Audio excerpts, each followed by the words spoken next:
every time we get together to write and record music, it's for the four of us, and if people still enjoy it, we're Love it. gonna go along on that ride, and that's what we do, man. Ma- There's no Thank you. like, we're not making songs for fucking TikTok. We're not trying to get in the, Volkswagen Ford commercial. There's Yeah. no jingles.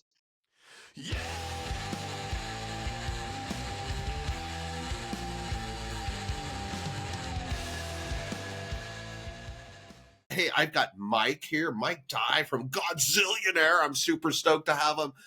Mike, thanks for joining me today. I appreciate it, buddy. Good to be here, man. Thanks for having me. Heck yeah, man. Well, bud, you got a lot of stuff coming up here in the next 2 weeks. Exciting time for your band.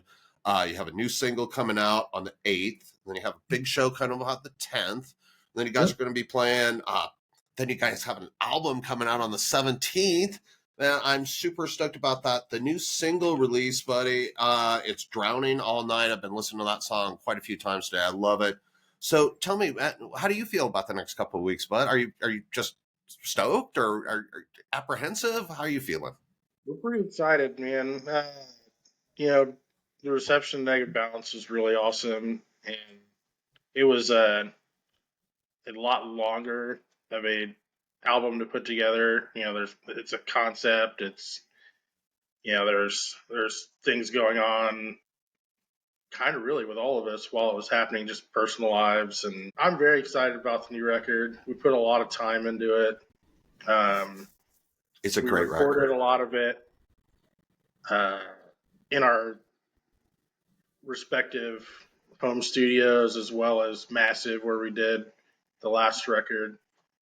For the most part, we did the majority of the drums and all of the scratch and like rhythm instrumentation at Massive. And then Okay. Ben, who does a lot of our production and co-producing both in studio and in our practice space that I'm currently sitting in right now.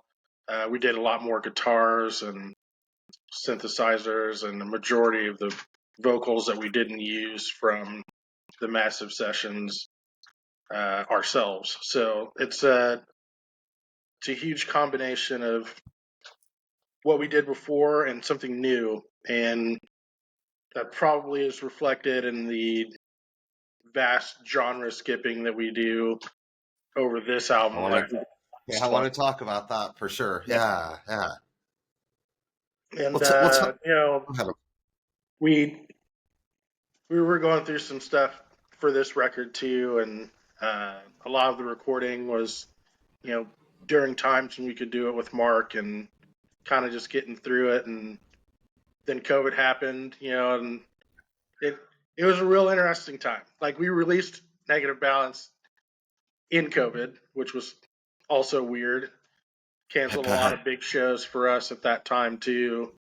And instead of kind of, getting down and out about it, I think, you know, at least I know for me, it was Riff City. You I would be playing guitar at home and recording riffs and putting them in our drive. And eventually, when we were able to get back together, Ben and Cody had riffs, and we created songs in the space. And see, it is a real evolution for the Mike. band in terms of just songwriting for Yeah, this. I'm Mike. Do you really happy think? about it. Happy to share it with people. Yeah, cool, man. Do you think that COVID, like in a weird way, has fueled the amazing like the volume of releases Oh in this yeah. genre over the last 2 years, like it and the quality of them is amazing. And I never really thought about that until you just said, how COVID like what gave you that time to just sit down. Do you think there's like actually some maybe and in that during that nightmare there actually some good stuff that came out of that for you guys musically? I mean, I know for me, I had spent the better part of almost 14 years in the music industry, like in a venue. I started Yeah. at the door. I became a bartender. I became the bar manager. I became the GM. I was a talent buyer throughout a majority of that time too, whether it was for bands I was in or just trying to help other bands locally, and then eventually regionally and nationally. And when COVID hit, I like many in that industry, I lost my job entirely, and it was a complete like God only knows when we come back, if we come back scenario. Um, Mhm. so for me, I realized that I had a huge opportunity to refocus my creative energy strictly into music with with the band, and because of that, I really never looked back. So Yeah, cool, man. so now, like, you know, everyone's got to work. We've got to pay bills and whatever. But to be real honest with you, it's like maybe third priority in my life now. It's family and the music and bands I'm in, and then I, I figure I it out. believe it, man. It sounds like it.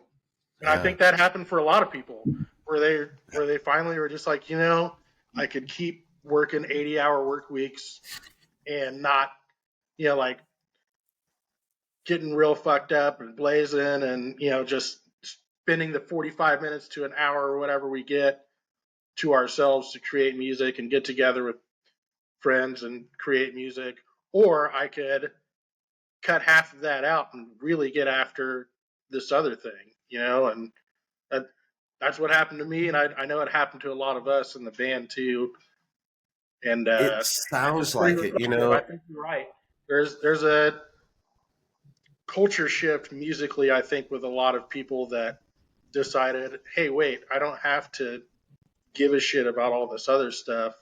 I can just get to creating art and really focusing on it. And sometimes it works, sometimes it doesn't. But right now, I think you're seeing an explosion of creative mindsets that are really just getting after it because we all lived in a situation where everything could fucking be gone in the blink of an eye. So man, I love that. I love that answer. You know, like it. Yeah, cool. I'm glad that I'm not just like the only one feeling that. You know, man, yeah, and you're not, and that's cool. And I really think that we're living in the golden age of rock music. Even though kids are missing out on it. Man, tell me, I one of the things that I think that's interesting about rock bands in this day and age, and you guys doing this underground thing that should be above ground, like, tell me who are you writing this music for? Who's your audience? And when you're writing songs and writing your album, who are you writing that for?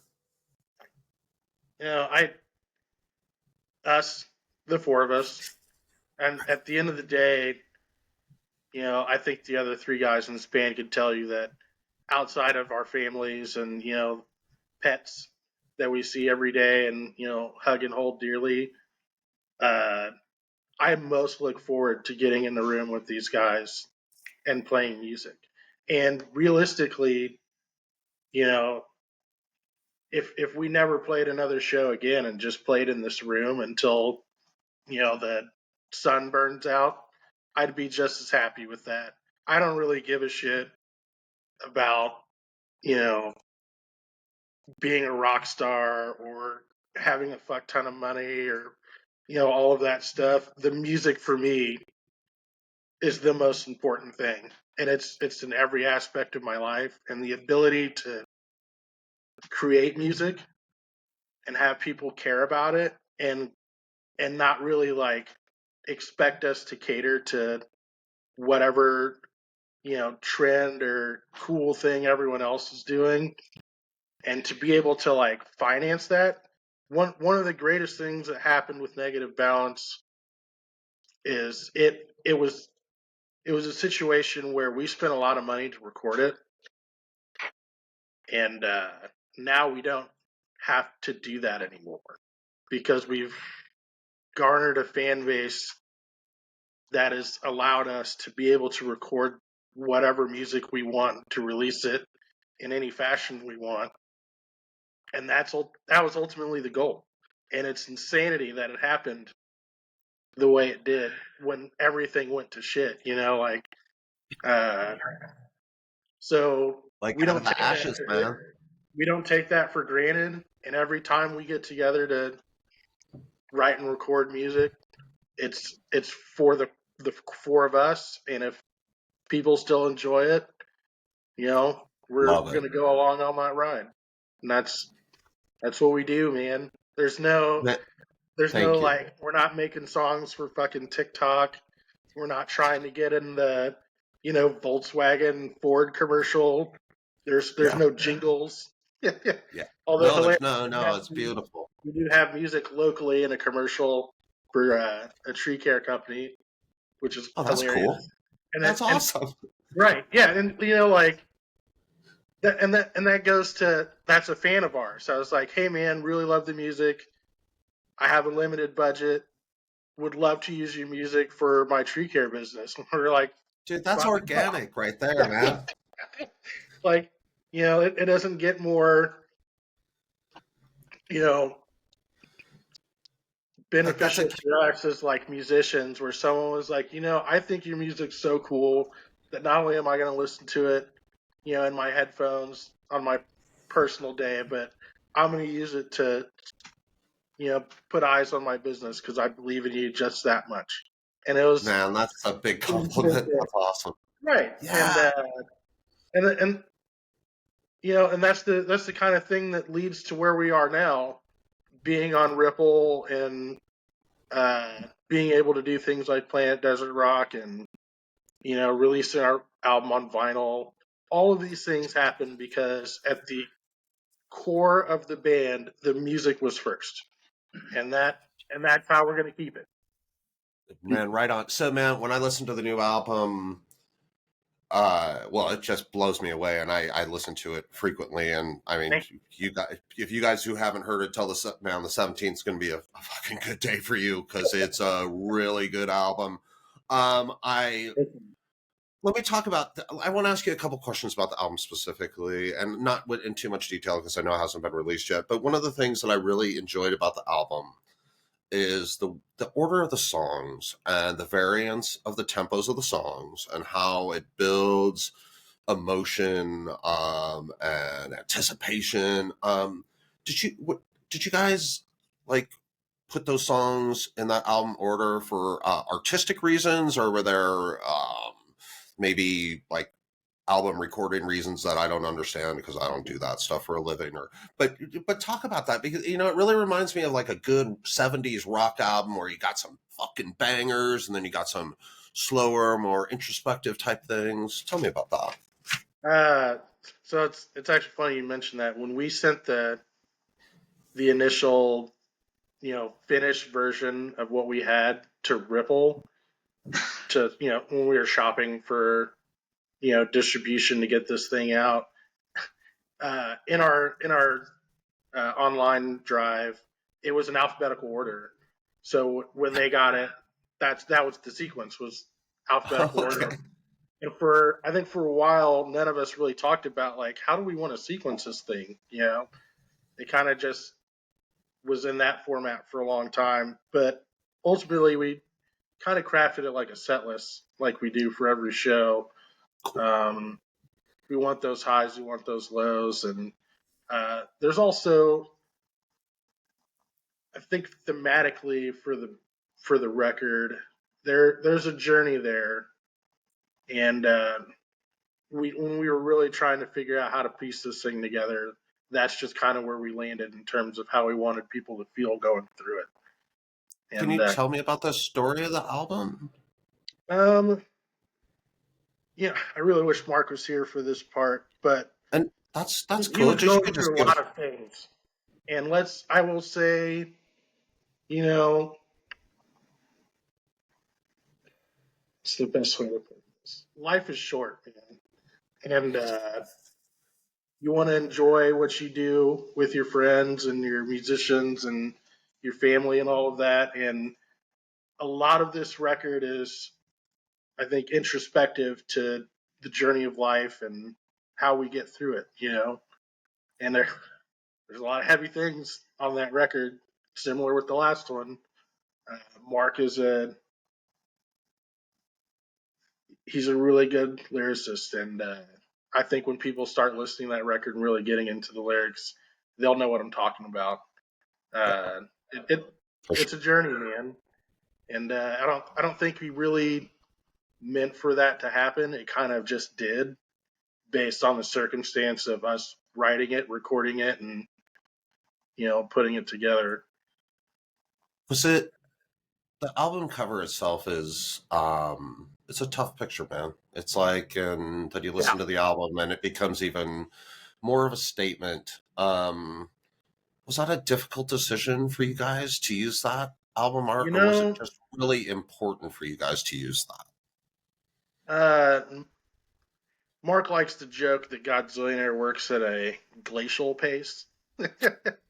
So when we put together album covers, it it couldn't be more last minute, because once again, music is the first and most important aspect of the album. But we had a few ideas. Uh, Obviously, a majority of our albums are hilariously money themed, just based on the name. Like it kind of just stuck and it's fun and It's uh, great. but touching back on that life journey situation, like Mark went through a lot of really agonizing therapy and surgery.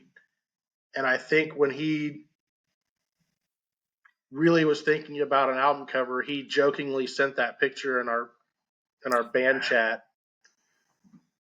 And I don't think he really thought the rest of us would be into it, but it really Powerful. served as a perfect moment in time for what the album represents.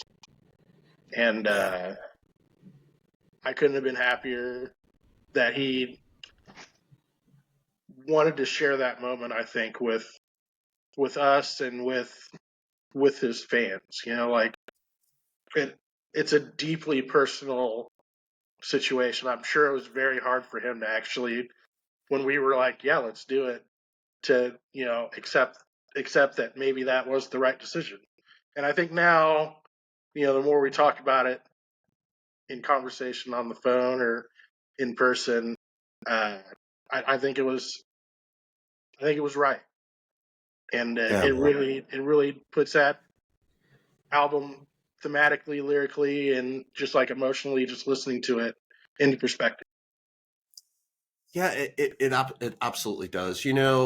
We talked earlier just briefly about who you write your music for, and you write it for yourselves, and I think that's the right call. But your audience tends to be probably a lot of people in my age group, a little younger, maybe a little older.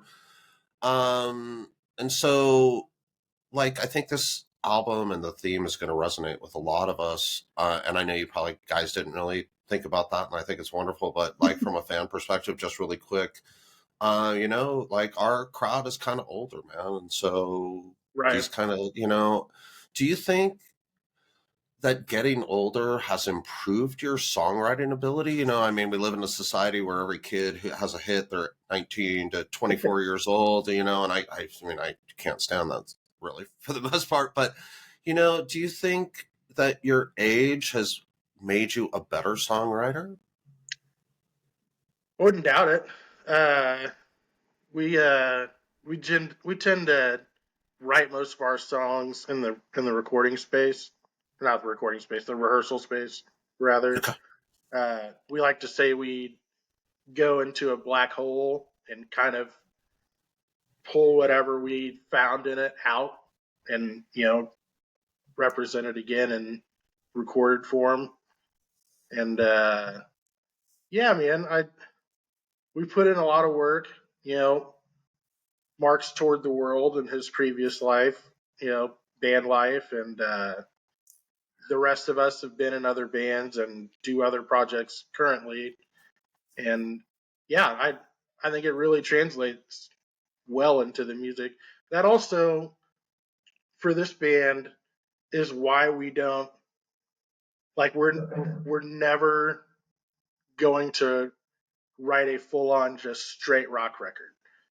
It's never going to happen because Thank you. the way we all consume music, uh, and as you know, as we've gotten older, things broaden. Uh, there's no limits, there's no rules, and there's like we're unafraid at this point. If we write a pop song, it's going out. Like that's how Good for you. me. I don't ever see that happening, but we've touched on just about every other genre at this point. Maybe not like a full on reggae song, but I Oh mean my gosh. there's That's there's a do borderline it. dark wave song on this record. Like Yeah, there's come on, man. there's I don't know, man. No, it's not. It's a very like so I wanted to talk to you guys about some of your influences because the album is so interesting and diverse, and it's not a typical like stoner rock record. You guys don't have your foot to the floor the whole time. You're exploring Right. different emotions, and you got really cool. Like your use of synthesizers is interesting for me because you don't see that necessarily a lot. What drove you in that direction? The sound, uh, in particular that song, which would be unsustainable.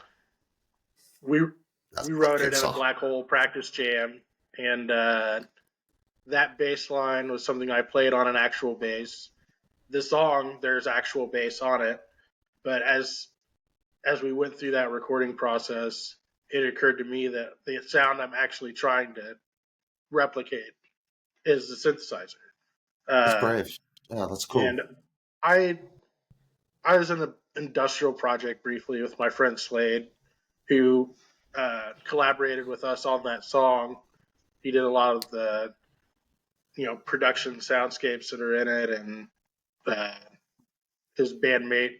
He's in a band called Crying Vessel. His Cool. bandmate plays electronic drums, so we had him uh, put a different style beat on it, something that we were looking for but couldn't Hell yeah. replicate with an acoustic drum kit. Uh, but ultimately, it goes back to there's no rules, and if we're seeking a certain sound, to create an atmosphere for a song, we'll just do it. There's I'm Huh. not afraid. I'm not afraid to completely not even play an instrument at this point. I've done, we've all done backing vocals in this band. Uh, Cody on the last record, the song 64 Palms is like an actual nearly full guitar song idea that he brought to the band and then turned into what it is now. Uh, yeah, it's just creating soundscapes and atmospheres and whatever fits the song appropriately. That's what we do.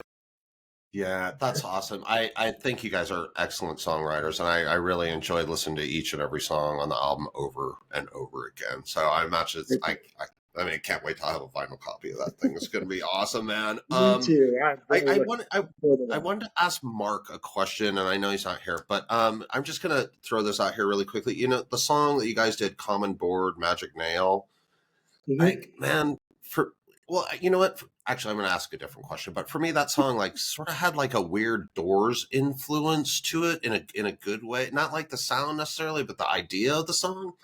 Um, and then you talked about listening to different things and being in an industrial product or a project. So tell me, Mike, like, what are you listening to these days that's influencing your songwriting? God, man, this might be embarrassing.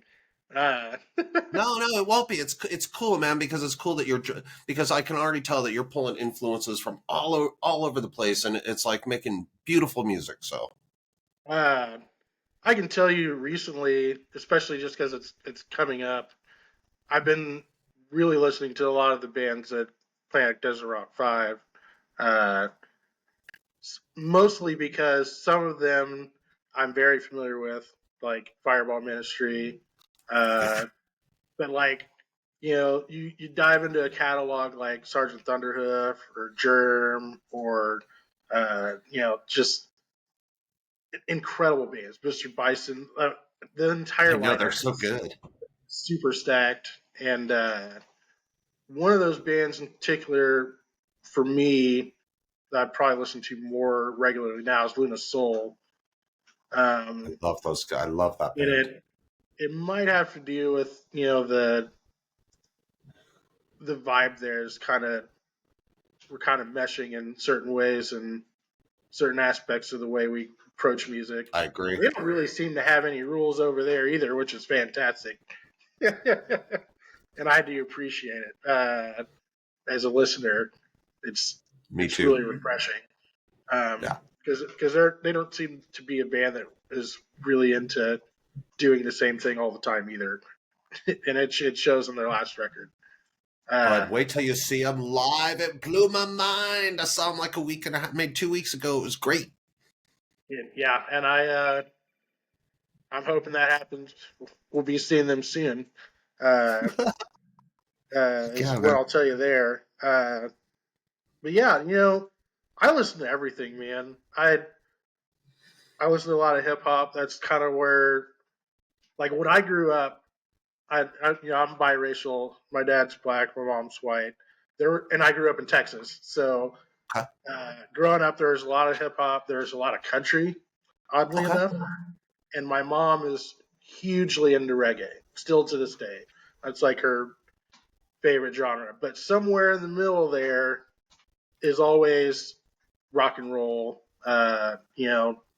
heart and just amazing bands. My dad was in the John Cougar Mellencamp, which was weird. I think he Yeah, saw no, that. I get that. His claim was he Somebody saw him got to like be. 11 times. I was like, that's 10 too many, my guy. But what are It's a you lot of chili dogs, people. gonna do? Yeah, man. I think lately I kind of just gravitate to. I mostly listen to things on YouTube now Cool. for multiple reasons. Spotify is convenient, but I usually mostly just used it either driving my car or in the gym. Yeah, But fair. if I'm at work or if I'm at home, I tend to use YouTube more. Not only because sometimes I just need a visual aspect, Sure. but also um, I can veer into various other genres and things at will a little bit easier than using Spotify, where it's more recommendations based on what everyone else listens to that's listening to what you're Right on. listening to currently. Whereas YouTube's algorithm is a little bit more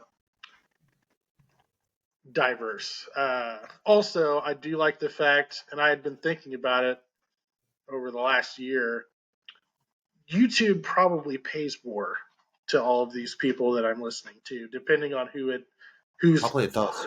content is on the channel. And I can say that just because I know, you know, we we don't make a lot of money from YouTube, but it's a thing that actually pays us more than What? Spotify. I got to Yeah, find out about that.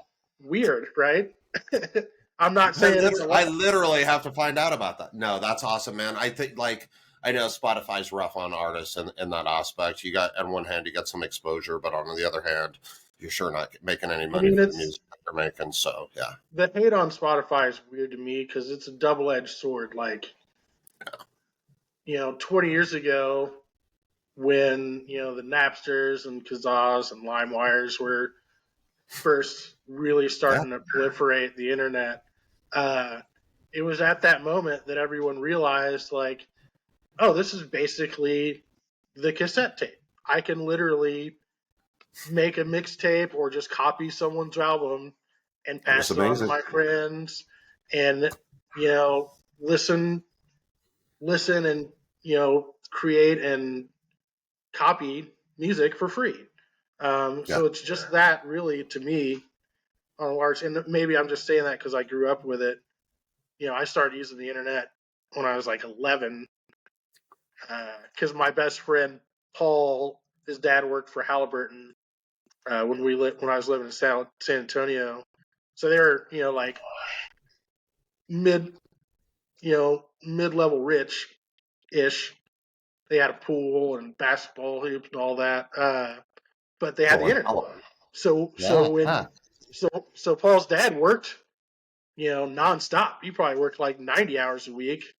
Um, their mom had passed away before I moved to San Antonio then. So it would have been like 1994, 95 when we started using the internet, AOL specifically. Um, so, when that started happening, it occurred to me that, and I was a musician then at that time, and just would be like 99, 2000. It occurred to me that if if you wanted the music, you could just get it, and that's never changed. And now, 25 years later, uh, but for us, I think Spotify was the reason we connected with someone like Adam Mason, uh, who did the video for Absolute Zero, and is doing another video or has done another video we'll release here later this year. But he heard our music that way and became a fan. And I imagine a lot of other people that have found this band Yeah, did that absolutely. as well. And because of that, they then bought our records and they followed us on social media or whatever, Yeah, and they're still buying our records, And I don't think any of that would happen to bands like ours if Spotify didn't exist, yeah. I think that's a And good point, that's and just I think that's a really strong point. and we can be mad about it all we want, or we can continue to use it as a tool. And I think if people hear the music, know that there's something of substance there, they will actively seek it and buy it and Absolutely, support and it. go see you when you come to their town, Exactly. and that's how I use Spotify, and I love that answer, man. Hey, tell me really quickly, but well, you don't have to tell me. You could tell me at any pace you want. It doesn't have to be really quickly. But man, I am super stoked about Planet Desert Rock coming up. It's going to be a big deal. You guys are playing on a great night. You guys are playing on the same night with Fire Down Below, one of my very favorite bands, Valley of the Sun. You're playing with Germ, and of course, Fireball Ministry. How did this all happen for you? What's your relation? Do you guys know John Gist? I think I did notice on Bandcamp that you thank John Gist in your little Bandcamp write up. So I know you guys have a relationship, but how did that all come together for you guys?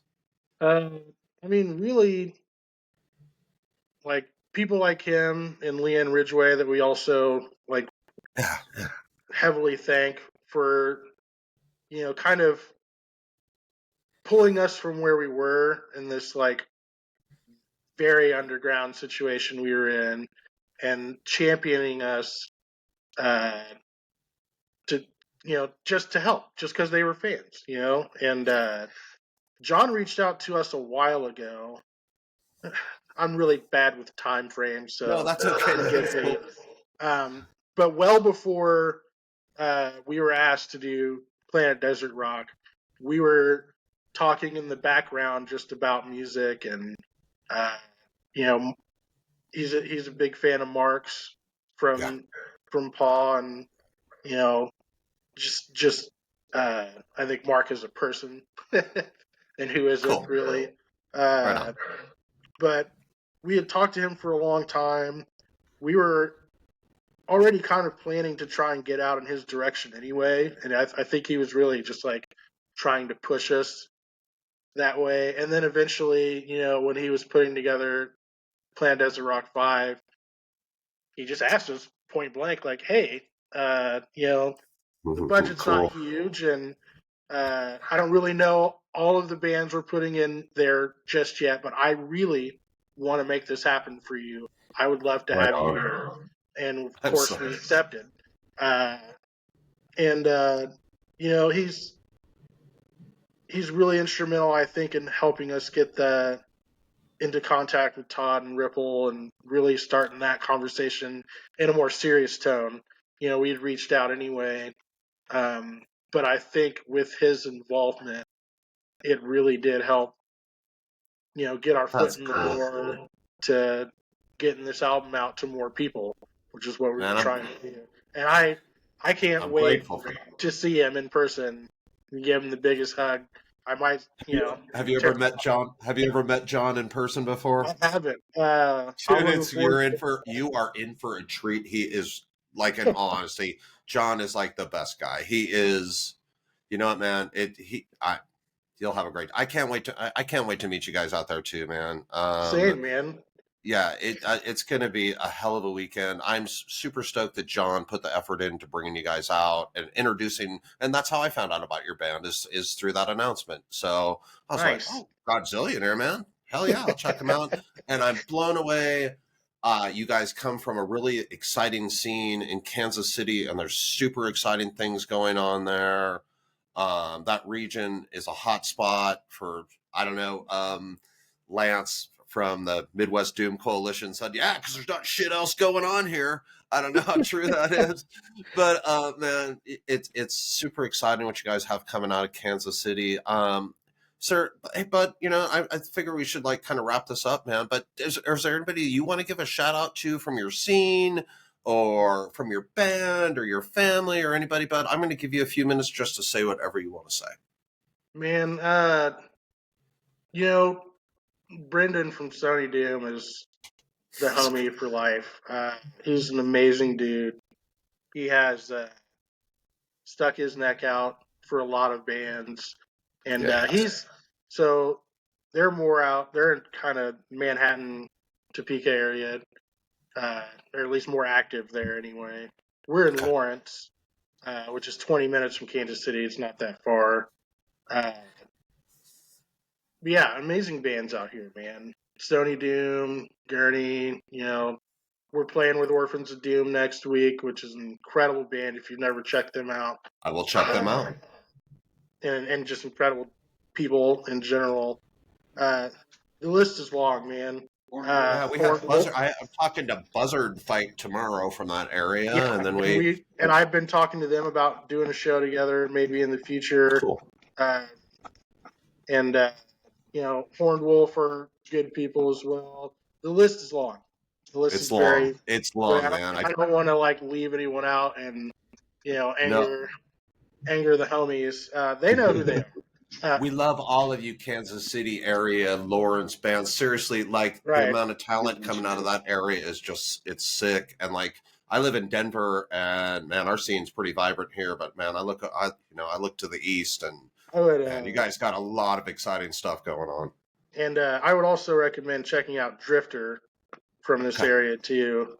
Incredible band, incredible dudes. The rehearsal space I'm in right now, we share with them, and yeah, man, and if you're into really heavy, just like but slightly something different, they're definitely doing that. They're a 3-piece Cool. at power trio, but not in the way you're thinking of in All right. in the typical sense. There's incredible things in that band, man. I would recommend you check them out for sure.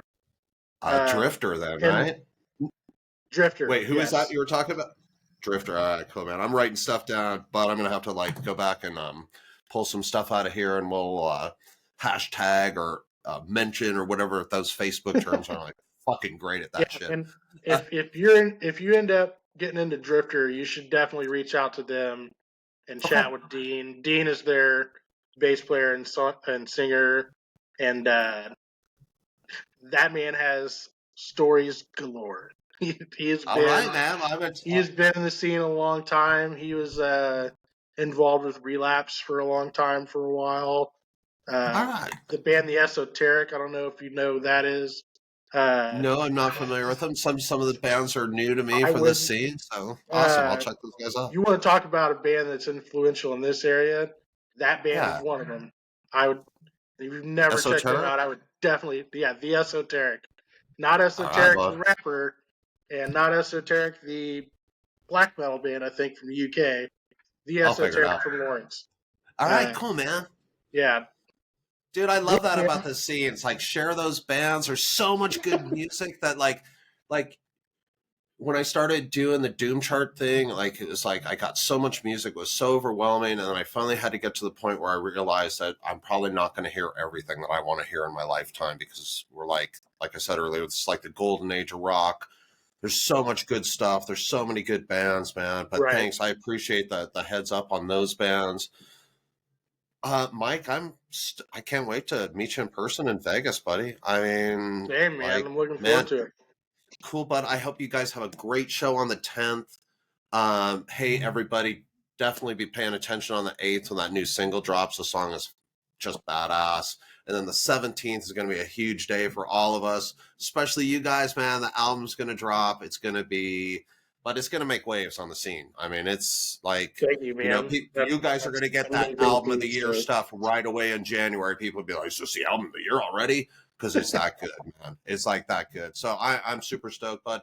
We'll talk again in Vegas, man, and hopefully we can do this again with, perhaps if Mark's wants to do it later. But man, thanks for the music, bud. I really appreciate you guys. Dude, thank you for listening. Hell One yeah. more thing I will say before I go. Yeah, please do. The 14th, if you follow us on Bandcamp, we will be doing a listening party of the whole record for that. I don't think we've nailed down the time yet, but I'd imagine it'd probably be around this time, 7 o'clock. Cool, man. I'll repost that.